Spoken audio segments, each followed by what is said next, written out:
Hi there, my name is Julia Crone, and I am a Keep Indiana Learning digital coach, and I'm so glad you're joining this session today. Just as a reminder, the closed captioning is available through Zoom if you want to turn on the transcript feature on your device. Today, I have the distinct pleasure of introducing you to Shawnta, who will be presenting on embracing equity to strive towards excellence. This is a session in which administrators and school leaders will learn the steps to begin equity work or continue the beginning of stages of equity work to drive their school towards excellence. Shawnta S. Barnes, also known as Educator Barnes, is a married mother of identical twins. She is currently an educational consultant and adjunct college instructor. Previously, she has served as a middle school academic dean, an English teacher, an English learners teacher, a literacy coach, and a librarian. She is also an education writer and an editor-in-chief for Indy K-12, hosts the podcast Brazen Education, and moderates Indianapolis Recorders EdGems. You can also go to www.educatorbarnes.com to learn more. So without further ado, here is Shawnta on embracing equity to strive towards excellence. Well, thank you so much for that lovely introduction. The one thing I want to say is that this presentation focuses on either starting equity work in your school or continuing equity work in your school. And I like to focus equity work on striving towards excellence because here recently, a lot of schools have been starting to gear towards diversity, equity, and inclusion, which is great, but there's been this negative stigma behind it that we're saying that your school is horrible or that is broken. And what my lens and my viewpoint is that we're just trying to make the schools better than what they were before. And we're not necessarily saying that your school is horrible, because every school I've been in, even when I've worked in schools that were considered failing schools due to their achievement on standardized tests, there were still pockets of excellence and greatness happening in all those settings. And so my goal today is just to help you all take that greatness and those pockets of excellence and keep striving towards that and push other areas where you may not be as close to the mark of excellence to get there. So the goal of this workshop is just to get you to continue your equity work and to drive your school towards excellence. The very first thing when it comes to this type of work is, what is your why? There's a lot of reasons here lately why schools have been shifting to this work, but I think it's super important to think about the why behind it. Some people felt the need, some school districts felt the need to respond after the death of George Floyd last summer, and then with the protests that happened around the world. And whatever your motivation is for doing this work, that's great, but you need to be super clear about your why, because that is what drives you. What I like to know too many schools is that a lot of people were already doing this type of work. Now there's this pressure or a need to feel to be more explicit with the work. And so before you get into the work, you need to think about, why am I doing this? Am I doing this because of fear? Am I fearing that someone's going to call my school out or my organization out because they feel like I'm not doing this work? Am I diving into this work because I know we're doing it and I want to get it better? Or you see a gap where we haven't really been addressing issues of equity, and so I want to start addressing them. But knowing what category you're in determines how you respond and how you react to this work, and that determines what you do. So my why do I do this work? I always tell people that equity work isn't a book, it isn't a workshop, it isn't a committee, it's an opportunity to help all students and all staff, because equity work does include having an equitable environment for your staff to drive them towards success. So I do this work because I want to see teachers that I mentor and coach and support be successful. I want to see students be successful and reach their goals and become great citizens, whether that's locally or even in our greater global community. So just a couple reminders, your why is your guiding star. This work can get hard at times, and so knowing what your guiding star is, you can go back to that, and it's your reminder to push on when the work is tough. Later on in this presentation, I will talk about pushback, how you can deal with pushback and move forward. So defining equity. If we're going to talk about equity, we need to know what it is. On the right, this is a picture of Dr. Erica Buchanan Rivera. She is the Director of Equity and Inclusion in Washington Township. In complete transparency, I am a resident of Washington Township, and those are my two boys. A couple of weeks ago, they participated in Washington Township's first ever resilience camp. And this resilience camp was just an opportunity for students K through 6 to come together and just to learn about how to be resilient and to learn different skills. So they learned how to play chess. They learned how to interact with others. They learned about taking turns. They learned about greeting people in various languages. And one of the speakers was Dr. EBR. That's one of her another way she presents herself. And so I asked my boys, I said, well, what did Dr. EBR talk to you about? And they said, well, she talked to us about equity. And I said, so what is equity? And my son said to me that everyone gets what they need to be successful. And for me, if your equity definition is a big old paragraph and no one can understand it, it needs to be as simple. And my boys will be in 5th grade next year, they're twins. It should be as simple as a 5th grader can understand and say it back to you. Everyone gets what they need to be successful. And then it went on to explain that she just explained like what her role is in the district and how her goal is to help every kid, regardless of who they are, where they come from, helps them to be successful. So it's really important that you define equity. Some of the questions I get, well, what should we call this work? Should it be diversity, equity, inclusion? Should it be this diversity and inclusion? Should it be equity and inclusion? Should it be diversity, equity, inclusion, and access? Again, it doesn't really matter what we call it. I'm actually going to talk about what we call this work later. It's more important about what you are doing. So for example, Dr. Buchanan, her title is Director of Equity and Inclusion. Equity is more than race. Equity deals with gender, different backgrounds. And so I personally feel that diversity is included in equity. So if you're doing true equity work, you address that. But I also feel the need, and oh, I forgot opportunity, because some people add opportunity to their work. So regardless of what you're doing, really the needs in your community, in your school district drives what you may call this work.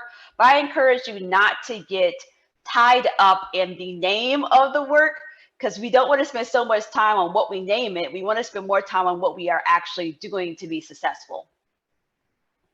So if you're going to do equity work, the first work you have to do is self-work. And one of the places you need to start is with who is in your circle. There's an activity I used to do, I have expanded now. There's an activity I used to do where I would give people different color crowns or different type of beads, and they would have to label who was in their circle, and they had to assign a race to it.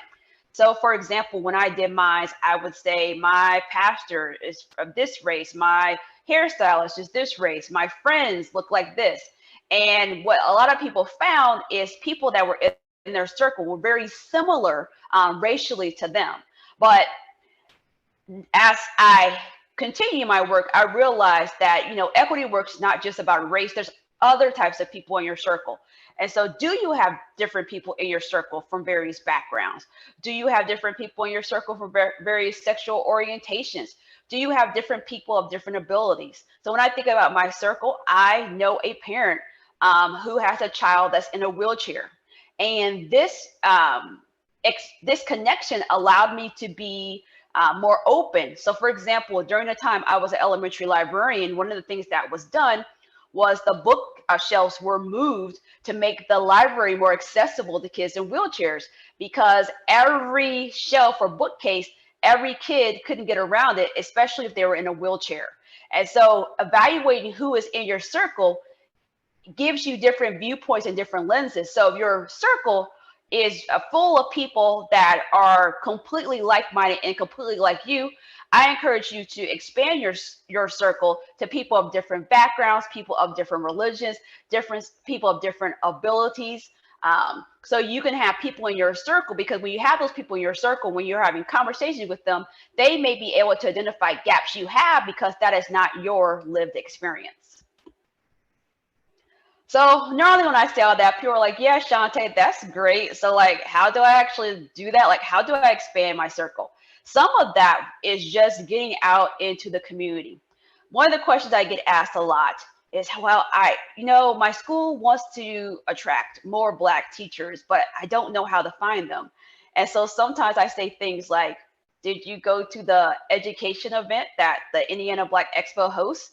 Have you been to a Black church? A lot of educators are there. Do you go to events that are primarily gauged towards Black people? So to intentionally expand your circle, you have to get out in the community. With my sons a lot, I try to be intentional. So we go to tons of international festivals. In India, we've been to the Asian Fest, we've been to the Italian Festival, we've been to the different festivals about Germany. I just take my kids to so many different places because at those places, you may find opportunity to sign up to participate in more work and make more connections. So just by going to events and festivals and engaging with the booth, A, I'm expanding my knowledge base, and B, I might be able to sign up for a newsletter or a workshop where I can learn more. And then the other reason why this is important, this allows you to find thought partners. I have tons of thought partners across the state of Indiana and across the United States, and even some thought partners that don't live in the United States. My education thought partner groups are full of educators from rural Indiana, suburban Indiana, urban Indiana, educators who work in religious schools, educators that work in private schools, educators that work in charter schools, educators that work in traditional public schools, and educators of various race, various religious beliefs, or some educators I know don't believe in the existence of a God. They don't practice religion, but I have different people in my network because there's going to be times when you come across situations where you're like, I don't know what to do. So who do I reach out to? And a lot of these connections I made just by just doing work in the community. That could be when IDOE sends out their newsletter. So side note, if you're not signed up to the IDOE newsletter, I suggest you sign up to it. Dr. Jenner does a great job at the beginning of the newsletter, championing and shouting out great work that's happening in Indiana. But there's also a lot of opportunity to sign up for feedback. And through some of that work I've done ideally by just giving feedback, I've connected to other educators. So I have educators in rural Indiana that I reach out to and I say, you know, I'm thinking about this. What do you guys do at your school? Because sometimes there are things that are happening. Because remember, I said that greatness is happening everywhere. There's things that's happening in rural Indiana that I said, ooh, I had not thought about that. I bet I could make that work in my setting or tweak that to work in my setting. So just putting yourself out there. And I also am very big about not overcommitting. So I try to do 1 or 2 things a year. If you care about boosting your resume, it's great to show that you are actively engaging in processes in our state to improve education. But also it gives you the opportunity just to meet other people. So self-work can be hard, and I'm going to tell you a little story about self-work. So I mentioned, under Dr. McCormick's administration, so her last 3 years, I was part of the IDOE Cultural Competency Advisory Council. And I'm not sure how that works going to change under Dr. Jenner because we're going to be connecting with Governor Holcomb's Diversity, Inclusion, and Opportunity Officer. I'm pretty sure I got that right, to determine how our work will continue. But one of the days I was at the committee, and you know, our committee is pretty diverse, and I was, you know, pushing back on some of the stuff that was said because I really felt like Black students weren't being heard. And one of my friends that's on the committee, she is part of the Cherokee Nation, and she called me out at the meeting. She had noted that, you know, I wasn't listening to the needs of Indigenous students in Indiana. And I'm going to tell you that stung. It stung because I consider this person my friend and stuff like, oh my gosh, you called me out in front of everyone. But I had to pause, I had to reflect, and I had to think about my actions. And she was right. And so when you love someone, so I love my children, sometimes they don't feel like it. Sometimes I have to chastise them a little bit and say, hey, like, this is not what we do here in this house. And so sometimes when you're doing this work, you may feel emotionally harmed, or you may feel like put down, or feel like you stepped on somebody's toes. And that's going to happen. This work is messy. Again, there's going to be experiences that aren't your lived experience. I couldn't see her lived experience because that wasn't my lived experience. And so what I did, instead of being defensive or like arguing back, I literally stopped talking and I listened. And when I started to listen, I said, oh, I really did overlook those things. And so this work is, as you're doing this work, please be open to being reflective. Please be open to rethinking some of your views. And then if you come across a view that you need to rethink, go ahead and revise what you're doing. So I just wanted to note it. It can be hard, even myself. And I guess I'll tell you another short story. In my classroom library, I had tons of different books and different backgrounds. And I had a Latino student come up to me and he said, you know, Mrs. Barnes, I love your library, but you have two authors who are Latino on your shelf. And I was like, I just felt like called out, but the student was right. And I had more Asian authors, more Black authors.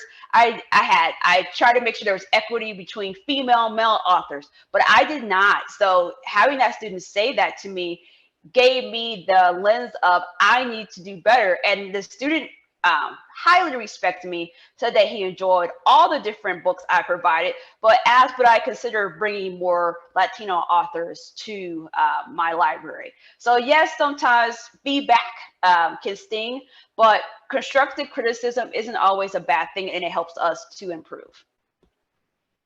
So if you're going to do this work, you can't do it alone. I get really concerned when I see school districts across our state that are making diversity, equity, inclusion officers, or whatever they're calling that title, because I know the title varies across our great state, that they don't have support. It's not clear of if they have a team or who they get to work with in the school building. It's important if you're doing this work that this work is not alone.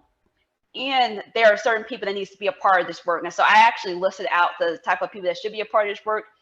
You should have parents as a part of this work, certified and classified staff. And this is important. I'm working right now with a rural school district in southeastern Indiana. And when I was working with them, one of the issues that was brought up was about the cafeteria. And so you can't have your certified staff talking about the cafeteria and making solutions about the cafeteria without having the people that work in the cafeteria at the table. You want to make sure you have students at the table. When we think about this, when we think about schools, schools are a place where our students learn, we help them grow, and we want them to be successful. But a lot of times we are making decisions for students without even hearing from students. So that's super important. Admin needs to be a part of your work, and that is building level administrators and district level administrators, because sometimes a issue or a concern may be brought up that's not just local to your school building. It could be a district-wide situation. So you want to be able, and granted, if depending on your school district, that may be the superintendent or assistant superintendent or a district level coach, and they may not be able to come to every single meeting, but there should be some type of meeting with those people to make sure they're in the loop. So if there's something that needs to be addressed more district-wide, that it can be done. And then you want to make sure you have community members. And when I say community members, that could be people that live in your community but don't have kids in your district anymore. In Washington Township, I'm actually part of one of their equity committees, and I'm serving on that from the lens of a parent. But there are people on the committee that are just community members. Some of them had kids that went through the school district. Some of them don't have kids that are in the school district, but they live in the school district and they care about the children in their neighborhood, and they're community partners. The school district I'm working with in southeastern Indiana, there's a representative from 4-H that participates in the work. And even though this person serves multiple school districts down in southeastern Indiana, it's just really great to have that person part of the work, because that brings an extra lens to when we have these students out in our community doing community work. What are things that I could be doing out here in the community that can better help the school and the students who are involved? So when you are building your team, there's several things you need to consider, and I'm going to break down what these things are. So one of the things you have to consider is, when will you meet? Currently with two, so I'm working with a school district through my consulting work in southeastern Indiana and a private school in Indianapolis. And one of the things I had to first establish is, when are you going to meet to do this work? Some of the frustration with equity work is people feel like it's a checked box. People don't really understand what the purpose of it. People don't understand when the meetings are actually happening. And so that has to be super clear. Is this a situation where you're meeting quarterly? Are you meeting every other week? Are you meeting monthly? Where are you going to meet? What is going to be your policy and procedures? You have to reschedule meetings. Things happen. We're in Indiana. Inclement weather happens.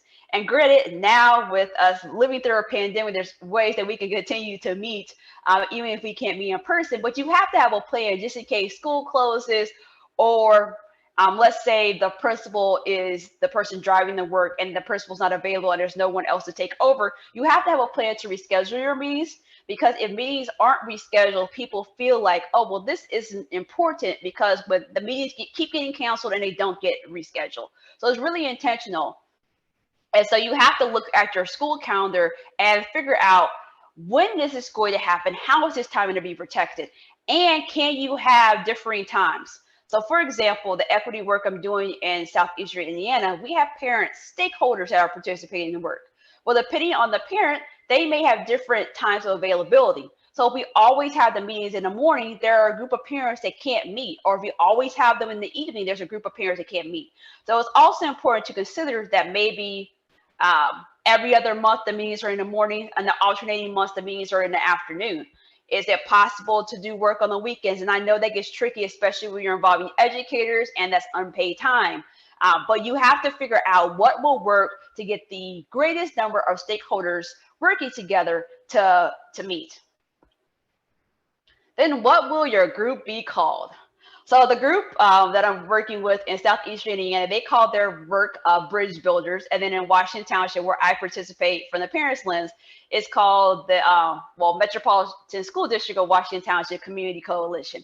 If you notice, in none of these titles do they have, or the Diversity, Equity, Inclusion Group, or the Equity Group. And, you know, some people, you have a group of people is like, well, if you don't name it that, are you really doing the work? And I always argue there's a lot of people that have that in their name. They're not doing too much of anything. And so, we thought about the word bridge builders. We thought about, well, what is the purpose of the group? And the principal I was talking to, the principal said, well, I want to build a bridge between all of these different groups. And so that's how we came up with that name, because even though we're doing equity work, even though we're trying to make sure we're addressing diversity, even though we're trying to make sure we're being inclusive and making sure everyone has the opportunity to a great education and accessibility throughout the school building, the goal is to build bridges between people. And then the community coalition, we did have, I think, the word equity in the title at some point in time, and we just kind of dropped it because first of all, we felt like the name was already long enough. And second of all is we're a coalition. We're a group of people. We're all community members, and we are just working together for the betterment of the school. So I encourage you to not necessarily feel pressure to put quote unquote buzzwords in the name of your group. Just call it based on what your group is actually trying to achieve. So based on that, so after you establish what your group's going to be called, you really have to do mission and vision work. I actually facilitated mission and vision work for Bridge Builders. And what I did is first we started with the school district. Typically, school districts have missions and visions, or they may have a mission and not a vision. You want to start with there, because whatever work you're doing in your individual school district, it should align with established missions and vision that already exist in your district. So I showed them what existed already in their district. And then I thought about the school. And one of the things we did was we looked at the demographics of the school, like who's in the school, what percentage of students have free and reduced lunch, what percentage of students are English learners, what percentage of students are from different racial backgrounds. And then from there, we thought about, well, what do we want this school to represent? And so I had them look at the mission statement of the district, think about the school, and then they came up with different words that they associated. And we did that around the mission, and we did that around the vision. And then we came up with these two statements. So the mission of Bridge Builders is to create a safe, nurturing, and rigorous environment that inspires students' passion for learning, creates global thinkers, builds students' resilience, and celebrates our diversity in our school community. And some of the buzzwords that kept coming up for this particular group was making sure that we are making a focus on having rigorous academics, making sure that we're building student resiliency, and that we're celebrating diversity, because they wanted diversity to not be like this checkbox, but just be a great celebration. And then when you get to the vision work, based on the words that they came up, one of the words that was mentioned a lot from this group was tenacity. They wanted students to kind of have that grit and that go for it, and be lifelong learners. And this school district has an immersion program within the district. And so it's really important for them that their students not only be able to be successful in their community, but be successful if they would choose to move to a different country. Also, I won't read through all of this, but this is the mission and vision for the MSD Community Coalition.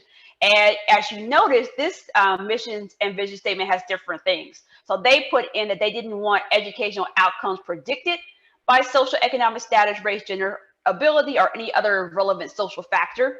And that phrase right there was added because we got into the weeds of, oh, we should put this, we should put that, we should put that. And we said, you know, society continues to change. And if we list out everything, there could also be something that comes up in the future. So that other relevant social factor includes things that we may not have thought of or things that come up in the future.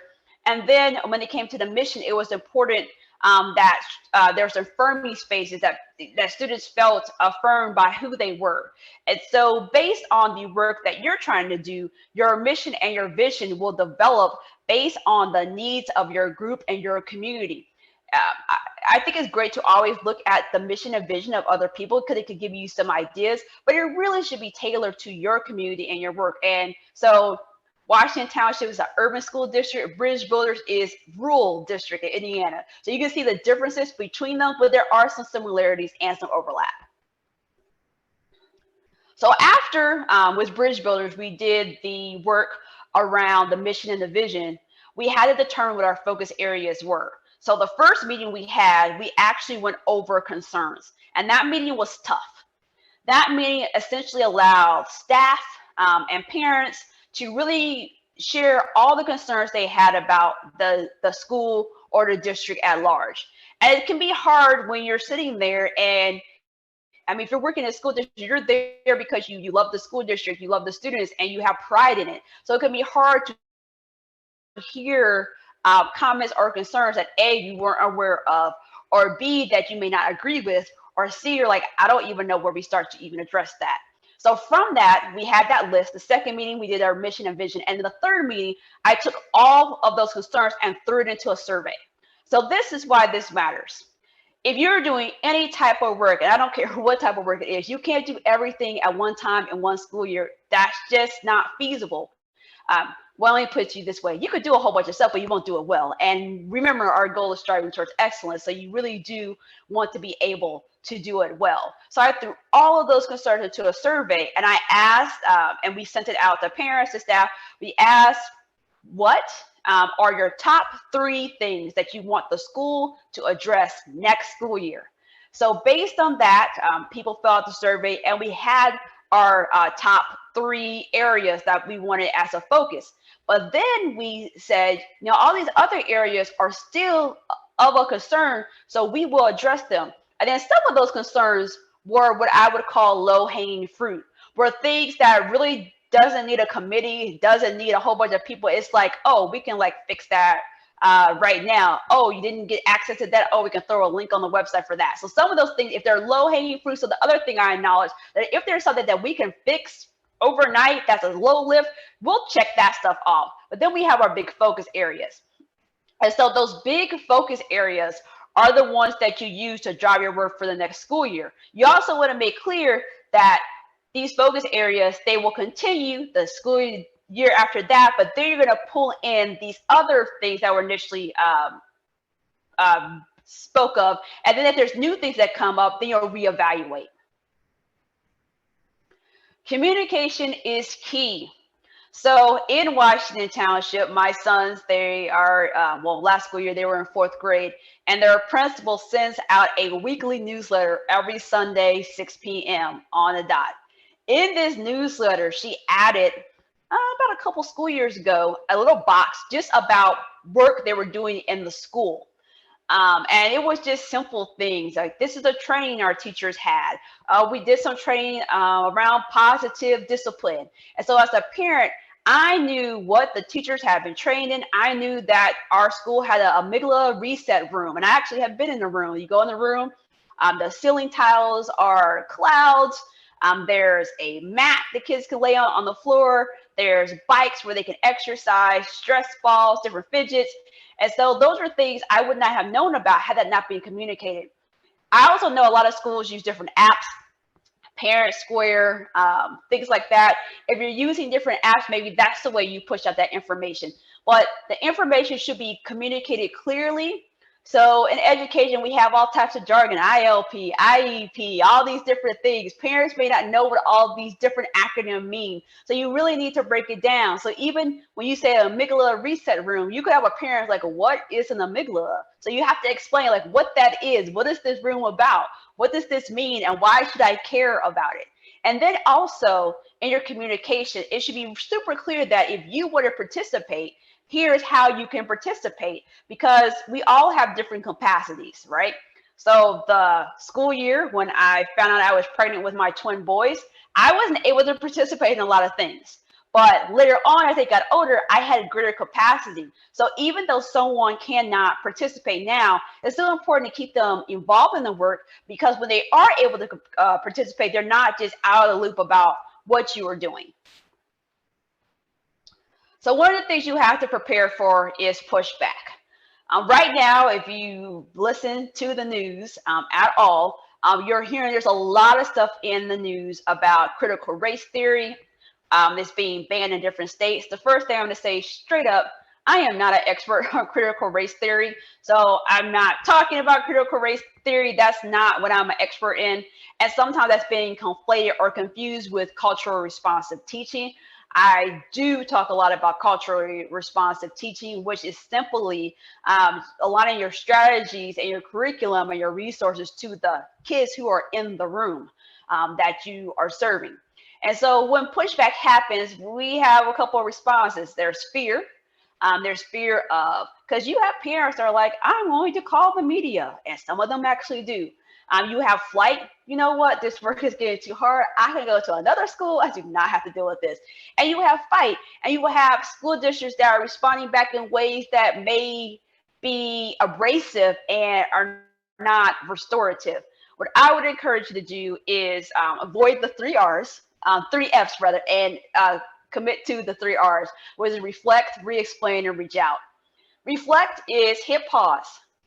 You may hear something that is like, I really don't know if that actually happened. I don't see it that way, but just reflect about what is being said. Re-explain. Sometimes there's confusion because people don't understand what's happening. There's been several school districts that have come out and said, we are not teaching critical race theory, and people think they are. And so that may be a situation where you explain, this is how we adopt curriculum. This is what's in the curriculum. Here's the actual curriculum. Here's a website. You could go read about it. And then reach out.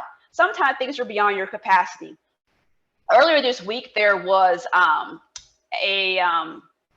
so let me go back. So there's a transgender student from Virginia. When he was 15, he was no longer allowed to go to the bathroom, the gender that he was identifying as. The student was born a female, but now identifies as a male. And so the school district came back and said that the student could either use the bathroom in the nurse's office or use a private bathroom. Students sued. Lower court found that the school district was in the wrong and that the student had the right to go into the male restroom. School district appealed to the United States Supreme Court, and the Supreme Court decided not to hear the case, which means the ruler of the lower court stands. And so why I am mentioning this is you may not be an issue on issues around non-binary students or transgender students or students that are part of the LGBTQIA+ community. And so you may need to reach out to get some help to respond to the pushback. I worked in the school, I've had transgender students, I worked in the school and where that was the policy, the transgender students typically use the restroom in the nurse's office, or we had this other restroom. And actually, it was interesting. This particular restroom was a private restroom. It wasn't a staff restroom, but it was actually designed for students who were in wheelchair or had other needs to give them more space. And so that actually became a secondary issue with parents of those students, because they said, well, these bathrooms were actually designed for my child that's in a wheelchair or my child who has this walker, and now they're sharing it. So I would say these situations can be touchy. You may get in a situation where, regardless of what you decide, somebody is angry. And if you're not an expert on it, I suggest you reach out. And that's actually one of the things I've been learning more about is just about transgender students, non-binary students. How do we better serve them? What do the laws say? Becoming more informed. And so if you are reflecting, if you're explaining what you're doing and you're reaching out for help, that's how you prepare for pushback.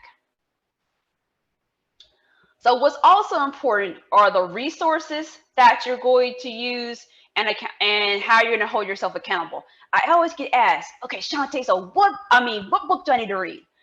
And I said, well, what are you doing? I mean, we're doing like equity work, diversity, equity, inclusion, like give me a book.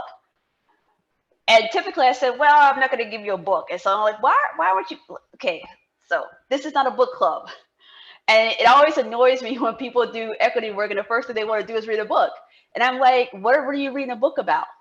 And so, for example, the private school I'm working with, the book that their teachers are reading are the Eric Jensen book, Teaching Students with Poverty in Mind and Engaging Students with Poverty in Mind.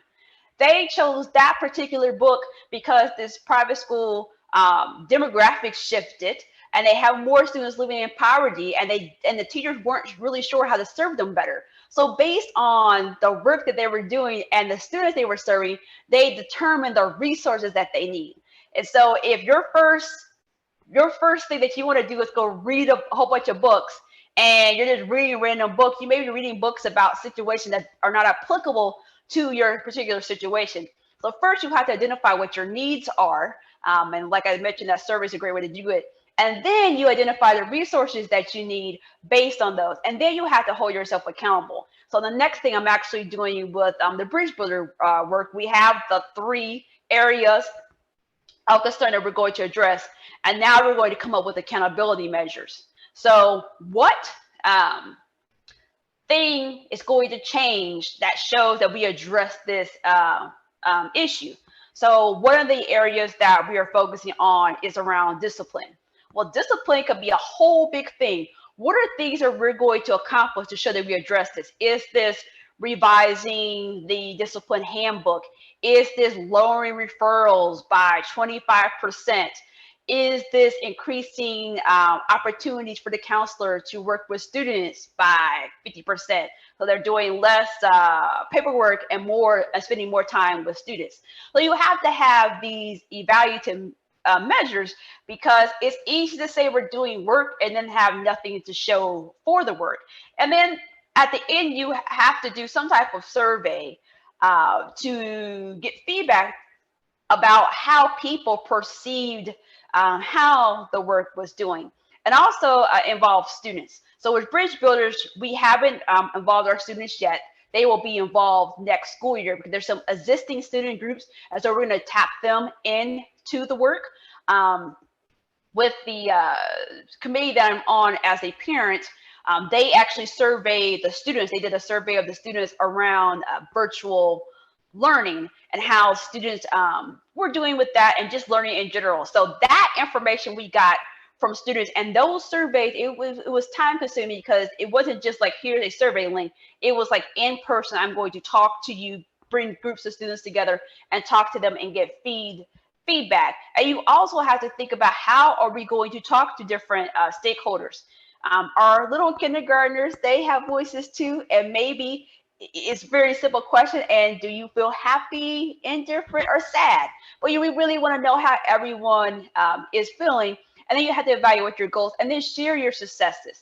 This work should bring you joy. This work should help your school improve. And you want to make sure you're sharing your successes, because what people don't want to hear about is just negativity all the time. You want to hear, because we did this work, our referrals are down by 30% and less kids are being sent out of the classroom, and teachers have strategies that they can use. Because one of the things I caution people about when it comes to discipline work is lowering referrals that just isn't it. Like, you have to do more than that, because in some schools that turns into, well, don't send anybody to the office. Well, now you have a child in your class misbehaving. I can't send them to the office and I don't know what to do. So you also want to make sure that your goals are not putting a band-aid over issues, and that they go pretty deep and address multiple areas. And also, was preparing for pushback, I want to also say that self-care is important. And I know self-care has been a buzzword. Actually, a conference in Atlanta. Actually, I spoke in Atlanta, and then I spoke in Chicago a few years back, because they ended up doing mini conferences. And one of the things, you have to have boundaries. I was talking to someone that's doing this work, and after a meeting, there was a parent, and that this person met with this parent for 3 hours after the meeting. And sometimes it's important to get that investment, but also you have to have boundaries of saying, like, hey, like, I can't give you 3 hours after every meeting to hear complaints. Here is a way that you can share your complaints, and here's when I'm available. And then finding joy. This work should bring you joy because you're making things better.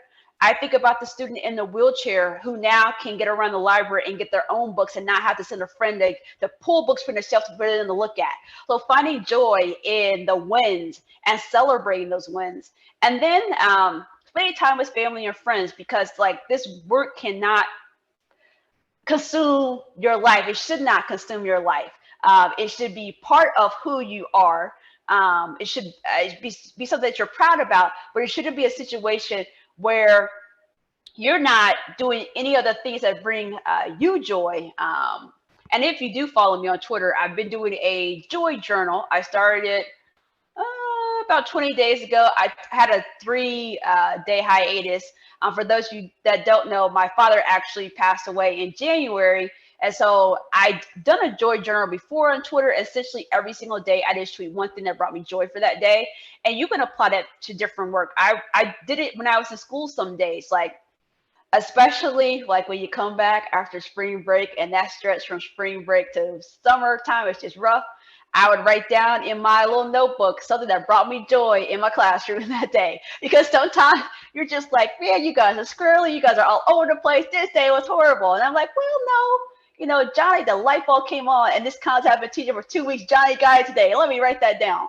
So it's really important to have thought about, what are you going to do to celebrate your success, and what are you going to do to take care of yourself and protect yourself. So I normally in my presentation add in problem solving time. So I don't know how many people are here right now, because I can't see the participants in my presentation mode. But if there are any questions or situations that anybody would like to ask me about, I'm more than happy to give some feedback or some initial thoughts.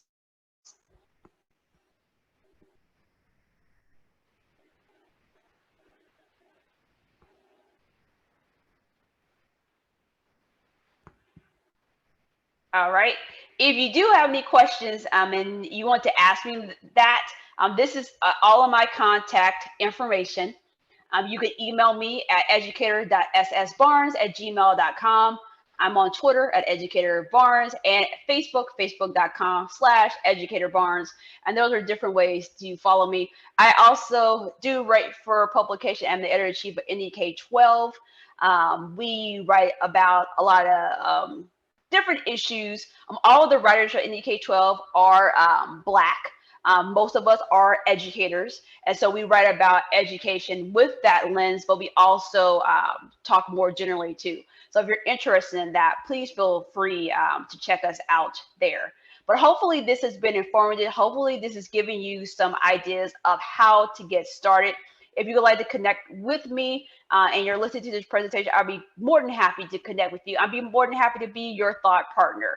I have people that call me up and say, hey, we're having issues with this group of students. Could I just kind of share with you what's happening? Could you give me some feedback? I would love to do that. So hopefully this has been informative. Hopefully you found some gems that you can use. And thank you so much for taking the time to listen to my presentation. Fantastic. Thank you so much, Shawnta. Remember to follow Educator Barnes. I think that was super helpful just of myself as a parent of young children and then also as an educator as well too. But just, the kind of thinking that I'd like not only in my classroom, but even for my children at home as well too. So I thought there were some fantastic gems. And I love the help that you are extending out to people. So reminder to participants as well, make sure that you take that survey that's linked under the documents, and that will be what will trigger your PGP points. And Shawnta, I think you're absolutely fantastic. And thank you so much for spending your time with us today. Thank you, guys. Thank you.